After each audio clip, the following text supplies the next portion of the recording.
Innovation, imagination, wonder. These are just some of the words used to describe Dr. Harvey Passes. Dr. Passes explores interesting people and ideas that will stimulate you. He questions the people who develop, create, and employ novel concepts in business and everyday lives. He especially loves to speak with successful people. How did they do it? How can you do it too? So let's join Dr. Harvey Passes in his quest of wonder and curiosity as we watch Dr. Harvey Passes Presents.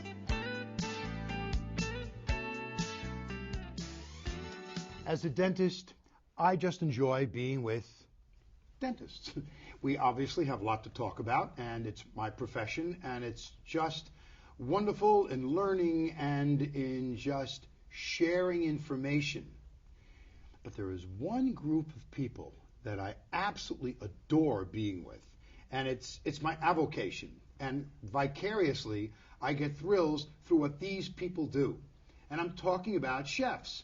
Now, if you've watched the show over the years, and we've done almost 300 shows by now, you'll know that a number of those shows focused on my second love, which is food and wine.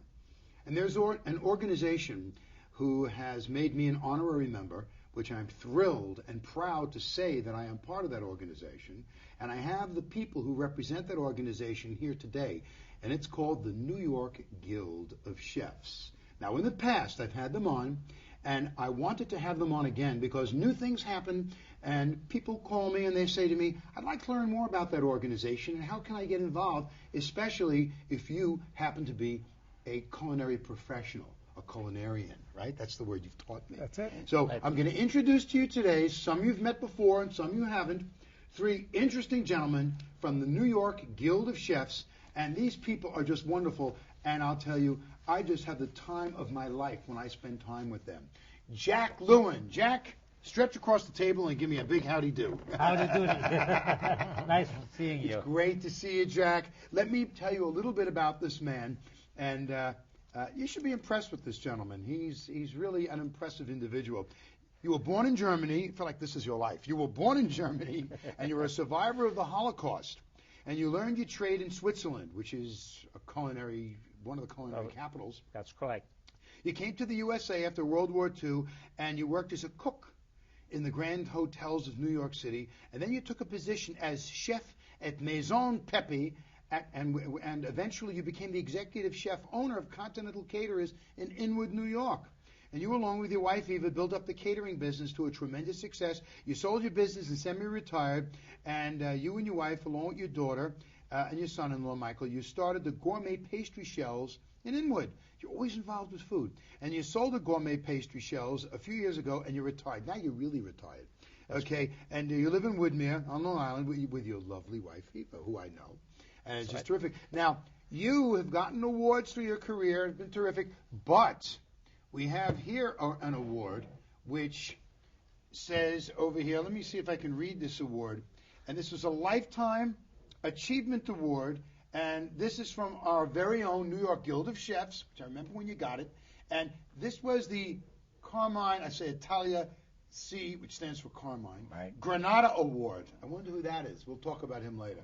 Anyway, so this is a Lifetime Achievement Award. I don't know if you can see. Yes, you can, actually. Look how well that comes up on the camera. I'll do this to mess everybody up, because you can see through it and see. Look how beautiful that is.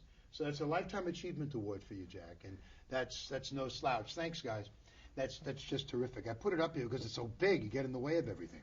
So you're here to talk a little bit about our organization as well. Carmine Granata, who's this award was named after. Put it there, Carmine. Thank As you. always, great to see you again. Same here. Terrific, thanks. Carmine started your culinary professional career in your father's Italian gourmet deli in Corona, New York. And your father taught you how to make all the Italian specialties from Italy, including, is it gefilte fish parmesan? Only kidding. Well, I had a couple of Jewish friends. Knowing you, yes. You've got friends with everybody. You're amazing. But that art in making all those delicacies is really a slowly disappearing art, as opposed to coming out of a freezer and open up with a can or something like that. So, and as a young man, you helped build the business into a great success. As the years went by, you opened up a deli in Flushing, where you expanded it into an off-premise catering in Manhattan and Long Island. And you, along with your son Michael and his wife and your wife Amelia, built $1 million. Who cares about the money? Big business catering to the offices of large brokerage houses in the financial district. I remember all about that with you. Could I add something? to Sure, that? go ahead. I'm very proud because the fourth generation is starting their business down in South Carolina, That's right. You told which me is that. my grandson's. That's amazing. So there's a fourth generation The keeping fourth up, generation, keeping right. up with the culture and the legend Right. of the Granada family. And they've been doing shows on NBC down there with their father, who's the third generation. Right. Terrific. So, okay, so now you're retired, but you don't act like you're retired, and you're doing corporate consulting for King Cullen, some other food organizations as well. Welcome back to the show, Carmine. Thank you. Terrific. It's a pleasure to be here. And last but never least is the current president of the New York Guild of Chefs, Mr. Michael Michel. Monsieur le Président. Thank you. Welcome, bienvenue. Welcome. Okay, so here we are. Let's talk about you. You were born in the Middle Ages. No, I'm only kidding. It says Middle Village. Middle Village. You were born in the Middle Village in New York and grew up in Flushing. So did I. I grew up in Flushing. Oh. And you were exposed to many cultures and ethnicities all your life. Living there, you would be. And at an early age, Michael realized his love of the culinary arts, and you were inspired by a neighbor who was a sous chef at the Waldorf Astoria Hotel. Right. I didn't know that you did that. And you graduated with honors from the world-renowned Culinary Institute of America, the CIA. And then that's where you became a spy. Only kidding. Right. Only kidding. Okay. And then you started your career as a breakfast cook in a hotel in Manhattan. Now, before we continue, I want to make this perfectly clear. The hardest thing in the world is to cook breakfast. Absolutely. People don't realize that. They figured, it's breakfast. You take a chef who is a dynamite chef making great dinners at some of the fanciest places. You stick him in a diner. And you say, all right, get on the line and make breakfast for 100 people. Yeah. He'll be lost. It'll be like I Love Lucy in the Chocolate Factory line. That's the truth. It's the That is hardest. Absolutely. The hardest. People don't realize that. That's where a cook learns his speed. Absolutely. Absolutely. Anyway, so enough of that, but you learned your speed, obviously. And then you went on to work in elegant country clubs in Long Island and New York as a caddy. Only kidding. Okay. Then you worked your way up as to be executive chef of some of the great clubs in Long Island, and you enjoyed teaching, and you're now the executive chef at Galaxy Caterers in Lindenhurst, New York. And I've had I've had their food many times in the past. So you're the one. I'm only kidding. The food's excellent. Excellent, excellent. Okay. Let's get down to it now. What's the New York Guild of Chefs? Who's going to take it? The New York Guild of Chefs is a not-for-profit professional organization of culinarians, and we support education, scholarships. We support each other. We don't restrict sharing our knowledge with anybody. What's the logo of the organization? What's the motto, rather? The motto Share is your share our knowledge. knowledge. Share our knowledge. It's right up there on top. Share our knowledge, which is the way I opened it up. Right. Yeah. And with dentists, it's the same thing, but we don't have the motto anywhere. Right. Maybe we'll steal it, Well, Dr. Carmine Granada gave You're it gonna to you're us. gonna have to You're on TV. Watch what you say. Okay. When was this founded? 1987. Were you one of the founders? Yes. In Talk to me about it. 1987, I believe it was in March or April, It was April. and there were 10 or 12 chefs sat down. Was and Jack there at that time? Jack was original. Jack, you're one of the originals. Yes, Right. that's correct. Yeah. 16. No, wait. Then we picked up 2 more when we had our second meeting. There was 14 the first time, Don't do this on my show. Let the man talk. Go ahead. and we picked up 2 more. We picked up 2 more when we had our second meeting the following week, and we sat down and everybody was talking about how great they wanted to start this organization. Everybody is full of motion and whatnot. And I says, okay, fellas, we're starting an organization, costs money. No, that's from the. We got to do chart. We got to get chartered, and we have to get our things going. We need legal advice and whatnot to be incorporated. Right. And they turn around and they're all looking. I said, well, it doesn't start on air. Right. You know what? I put my hand in my pocket and I threw $100 on the table. I says, everybody should match this money. And They believe did. it or not, did. Yeah, we did. $1,600 went on the Were you table. there? Yes. Yeah, all 3 of us. Oh, I had forgotten that you were a founder. Yeah. You were born in the Middle Ages. And $1,600 was sitting on the table from the 16 members. That was your That was seed the money. 14 plus the 2 more that we got. And our lawyer was there and our financial advisor, and they took everything at the whole, and we became incorporated. And by June, we were incorporated, and we had our first meeting, our board of directors, elections, and everything. By the way, Michael was chairman of the association before it started. Right. Formulating chairman. Formulating chairman, before we continued on. And after we became chartered and everything, I was elected the first president of the organization. And I'm very proud that I was the first one. Carmine wanted me to be the first president, and I said no. Right. Because it was originally Carmine who called me and said... His idea? Yeah, he said, What's his listen, I idea? was talking with Willie Spry, and Willie Spry. and we Spry. think it would be a Yes, good yes. idea to form a new organization. And it was the three of us, basically, along with Mike. With Michael, with my your son Mike. We started the ball rolling, and we built up the momentum, and everybody wanted to belong. So I think that's great. Why did you call it the Guild? Why not an association? Why didn't you call it society? Why Guild?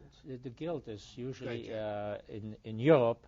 They call anyone who is in a professional society is called a guild, Right, like the guild of Electrician, newspapers, whatever it is. right. And that's why Willie Spry and What was us Willie Willie Spry. said we Willie should. Spry came up with that? Right. Yeah. It Yes, was his idea to call It it was a his Guild. idea. the guild. Willie Yes, Spry also Also designed our donated, logo. he design. did the artistry on our banner on there. Right, on your logo.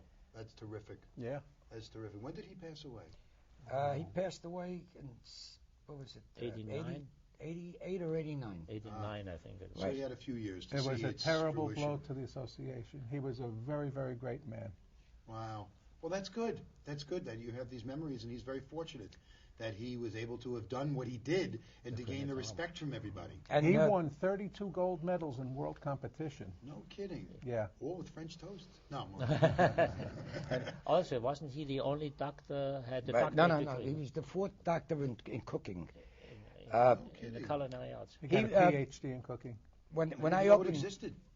my Johnson and restaurant, excuse me. Yeah. When I opened my restaurant in 1985, Willie was retired, and I sat down with Willie and I told him I wanted him to be my maitre d' because he knew the front of the house and the back of the house, working with Right. big hotels and everything, Yep. Right.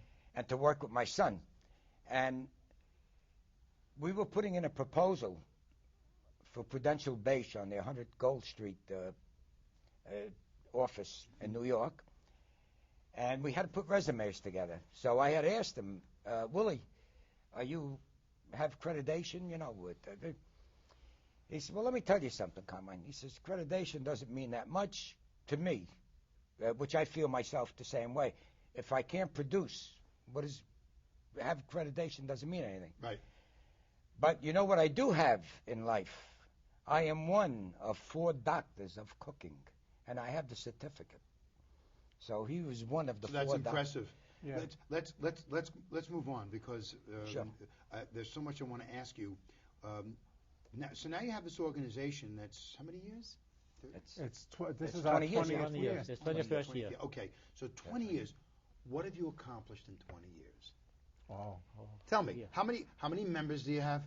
We have approximately 100 members. Okay, and what do these members do? What kind of services, what kind of features, advantages, and benefits are there of the Guild to its membership? Well, our meetings are educational meetings. Okay. We have seminars. In fact, in April, you're going to be doing a seminar on wine for us. Right. We have scholarships. Mhm. We have an employment service. That's very interesting, an employment service. So if someone joins, say they get out of school or say they left a position and they're looking for a position, they can join and they can say, hey, help me guys. Help me see if I can get a job Exactly. somewhere. That's great. The networking opportunity is tremendous at the meetings. Oh, So, somebody always knows of something that's opened up or Mhm. somebody who needs somebody. And right. besides that, at any time, a member could call another member if they're stuck on any dish or a recipe that they don't know, and we share our knowledge. And we help each other in a non-judgmental way. It's not, you'll never find us snickering at somebody because they don't know how to do something. Right. We'll go over and we'll show them. See, Because, that's excellent. That's it. Now, don't other organizations do this? They claim to. Oh, they claim to. Okay, we're going to leave it at that. Yes. Okay. Now, as far as the education is concerned, I'll tell you, I love it. You've got a meeting coming up on knife handling. Right. That's it's a Monday night. Right. Right? Right. Okay. The 12th. Okay. Don't mention where it is, right? Okay, March right. 12th. Okay, March 12th. I definitely am going to be there, and we'll see about filming something on that. And because I think that's great. That's a seminar by one of our members who his vocation in one way is knife smithing. No, really. And knife so smithing. he's not just showing how to use a knife, he's showing you how to maintain your knives. And he knows. Right. This isn't just a chef. This is Right. someone whose avocation, or maybe vocation, is knife smithing, as you said. That's fabulous, because I'd like to learn myself, because I know what I do, but I don't. What the heck do I know? I Right. use a scalpel, and we don't reuse them. I hope you don't. No. We stopped last week. We wipe them clean, and that's it. But Yep. so that's great. So you have education, we have scholarships, and I love the events that you have where you help raise money. Right. We had a barbecue in the summer, a picnic, Right. which was great fun. We had contests, the people to gain awards and to learn, and it's just terrific fun. Yeah, it was great. It's tremendous. So the Guild has accomplished, and it's an organization that is here to stay, and it's got 20 years now under its belt, and there's an awful lot that it will continue to do. Who can become members? And I'm not interested right now in any membership dues. It's very reasonable. I don't want to get into money right now, but I do want to. How can someone join? Who can join? Well, if you're a food professional, Okay, what is it? A Define chef. food professional. a chef, a pastry chef, a cook, a baker, if you have at least 2 years experience, you could become a fellow member. If you have less than 2 years experience, or if you're a student, you could become a junior member. But you have to be a student of the culinary arts, of course. And then we also have an associate membership, which is people who are non-food service professionals Right. or purveyors. Right. And they have the opportunity to be at the meetings, but they don't have a vote. They don't have any voting power. Right. So there could be someone who's supplying you chicken, someone supplying you eggs, someone who's in the food Right. business, Right. but they're not cooking. And we also have honorary members, such as yourself. Right. And we have people who've done an exceptional service to the association. And we also have life members. Any member who has been a member for, 20 years, I think? Or it reaches the age of 80, Like me. becomes a life member. 80? Come on, you haven't reached 80. You better believe it. We'll do another show. We'll do another show like that. Okay. So, well, I've seen the awards given out for lifers, Yes. which is terrific. Well, we've mentioned, I wanted to get into the membership services, but actually you discussed it. Yeah. And the membership services basically are helping people find positions and give them education and getting a chance to have camaraderie.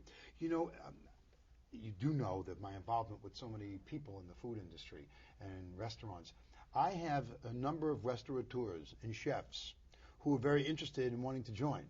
And a number of them want to come down to the wine meeting Great. to learn and to see, and then, God willing, to join the organization too. And they're very excited about being with other chefs. Right. Because, you guys are no different than me guys, because I'm stuck in an office all day, and I'm down in the mouth all day, and I'm just working at dentistry, and you don't get a chance to really speak with your peers. Right. And you're stuck in the kitchen, you're directing. You don't get a chance to get out and be with other directors to talk. So the organization offers an awful lot.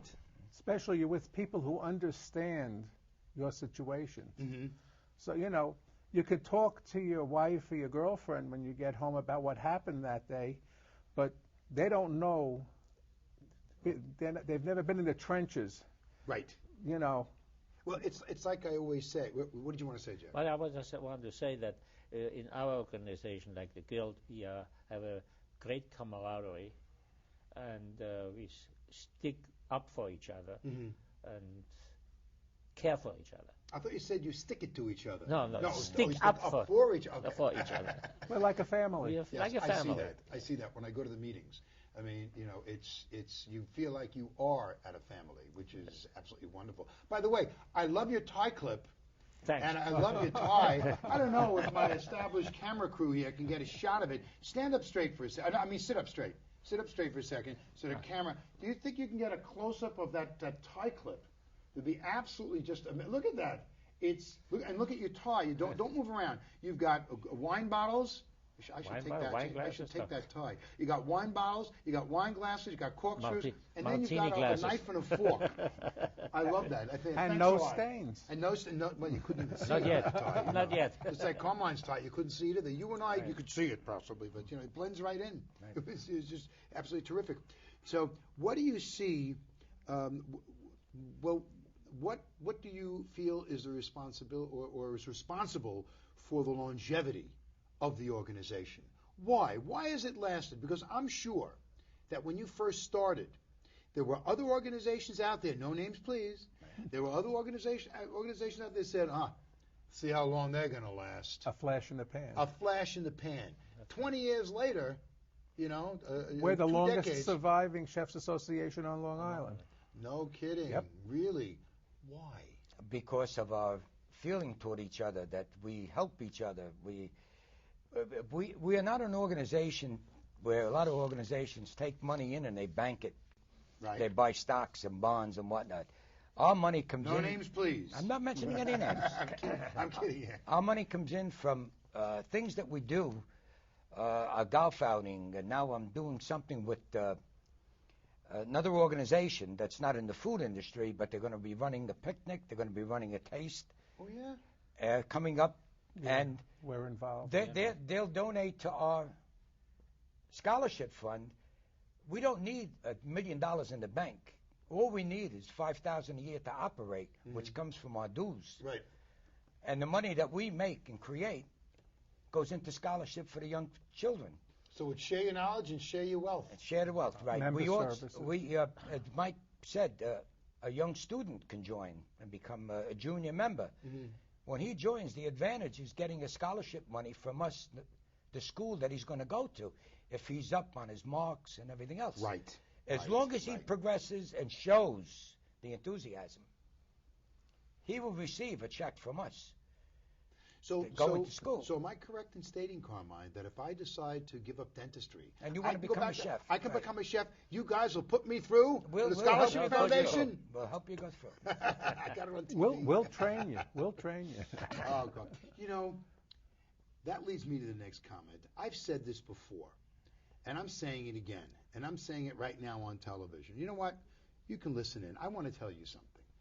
Do you know how hard it is what these gentlemen and their colleagues do? Yes, they cook. You say, big deal, so they cook. You go to the restaurant. You sit down when it's holiday time. You sit down when you've come home from work, and you take your wife out, or you go out with your husband or your friends, and you sit down in the restaurant. While you are relaxing, they're cooking. They're in the kitchen where the temperature is over 100 degrees. Try doing this in July and August on Long Island. And these men are working hard. Thanksgiving time, you're with your family. They're cooking. New Year's Eve, you're celebrating. They're cooking. You got to love what they do, because you can't do this and say it's a job. You've got to be passionate about it, because if not, you're out of your mind. Because I think what they do is insanity, and yet it's filled with love, it's filled with passion, and the results are right there. Wonderful cuisine, and you get instant gratification by enjoying all of their hard work. So my hat's off to you, and you've heard me say this Thank you. before. Yes, thank you. What you guys do, I mean, being a dentist is not easy. None of you would want to do it. But I'll tell you, my day ends, I go out, you guys cook. Right. And you're busy working at the end of the day. You got a long day. But being a chef isn't only being a cook. Go ahead.